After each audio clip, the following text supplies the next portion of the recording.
My first question is for Ronnie. Ronnie, obviously, you're very familiar with Jermell and have trained against Canelo. Can you tell us how Charlo can beat and what he needs to do to beat Canelo in this fight?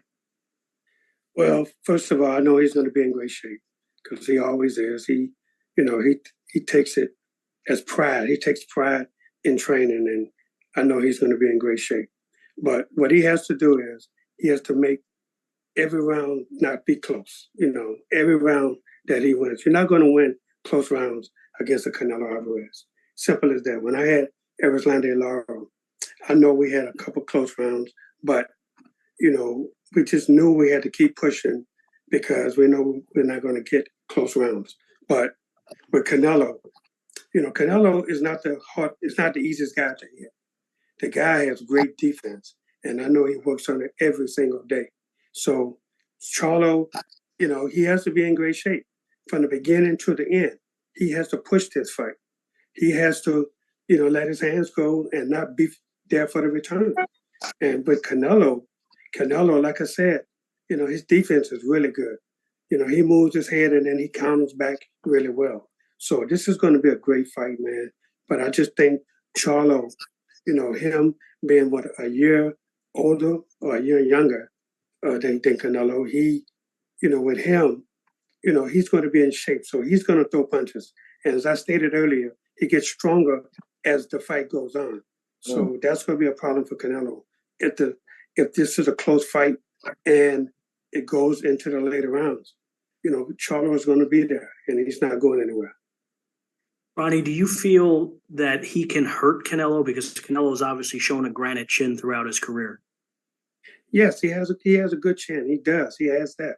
But the old saying, you kill the body, the head will die. Charlo has to go to the body. You don't see a lot of fighters going to Canelo's body. And because you have to get close enough to do it. So they're going to have to devise a scheme to where he can get in some body shots and possibly, just wear Canelo down just a little bit so he can hit him on top. And Ronnie, do you feel that he can win? You've been in this position and you've been on the wrong end of a fight that you felt that Erislandy Lara won. Yeah. Can you?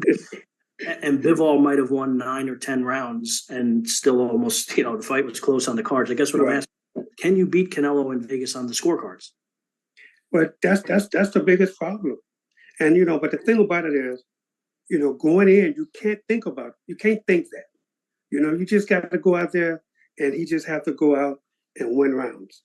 And let the people judge it. People are always good at judging these fights. So let the people judge it.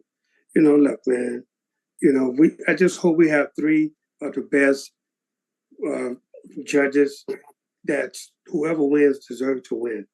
And this, some people are going to agree on some rounds and some people are not going to agree on rounds.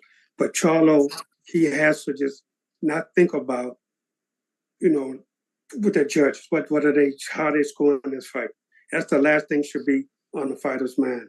He should just concentrate on what they're doing in the gym and let that incorporate in the fight and just do it that way. And if people think he's won the fight, then he's going to get the accolades for that. And I'll start with Ronnie Shields because you've obviously worked very closely with Jermell Charlo. And I want to know, because of the jump up in weight, I know everybody's saying that Charlo, size-wise, will probably be very comparable to Canelo on fight night, which I agree with, but he still has never competed at that level, and now he's going up against a pound-for-pound top 5 fighter in the world. So what would you put the odds on Charlo winning this fight? Look, I think he has a great chance, man. I'd give him a 50-50 chance to win this fight. Look, in the gym, you spar with guys that's heavier than you all the time in the gym. So it's not something that he's not used to doing. He's going to have big guys that he's going to spar with. Always do. You never go and say, I'm going to get a smaller guy to work on speed or whatever. You're not going to do that. He's going to spar with bigger guys that he's already been used to sparring with. He's always not something that he's not used to. His weight is his weight. I mean, it is what it is. He gets up to probably, 170 I was thinking about 170, to get down to 154. That's natural for him to go into a 7-8 week camp, and then he gets to weight off. This camp, he's not going to have that problem with trying to get down to a weight. I mean, he's going to have to lose maybe 5 pounds, if that, to stay at the level where he's already at normally in the gym. So it's not going to be a surprise to him. As a trainer, would you see anything in that loss against Bivol that would excite you for Charlo? Yeah, absolutely. I think, but again, we don't know what Canelo we're going to get in this fight. But I think you have to go back and you have to look at things that Canelo was able to do and things that Bivol was able to do against him. And the same as with Ryder. He couldn't put Ryder away. Ryder was there for the whole fight. He was there to be hit, but Canelo obviously said he had an injury, and you have to believe that. So, but I think Charlo just has to be himself in this fight. He can't be he could take away certain things from both fights, from both Canelo's last 2 fights, but he has to incorporate what he's been doing to get him to the undisputed, junior middleweight champion of the world. And he has to do things that got him there. And so you're going to see him using his jab the way he does and throwing combinations and stepping around. He can't stand and just go toe-to-toe with Canelo. That's not his fight. I think for Jermell, yes, he's improved. As you can see in his last few fights, he's really, as late in fights, he's coming on later in fights because he has that power to do it. And, the kid is always in shape. He trains really hard, man. And, in this fight, he has to understand that he can't give Canelo accolades as far as saying, okay, I'm fighting Canelo Álvarez. No, he gotta block all of that out and just, it's another guy in front of me. And I just have to roll over him the way I've been rolling over everybody late in fights. And he just got to be himself.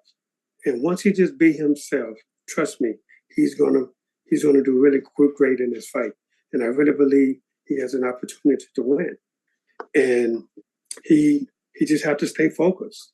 And normally it's hard for this guy to get away from being focused. I mean, he really studies fights. He's really studies the opponents, and that's a great thing. Not every fighter studies, their opponent, but this guy, he does. And he's going to know everything about Canelo. So I gave him a great shot in this fight, and he just got to keep his head and just keep doing what got him to where he is right now.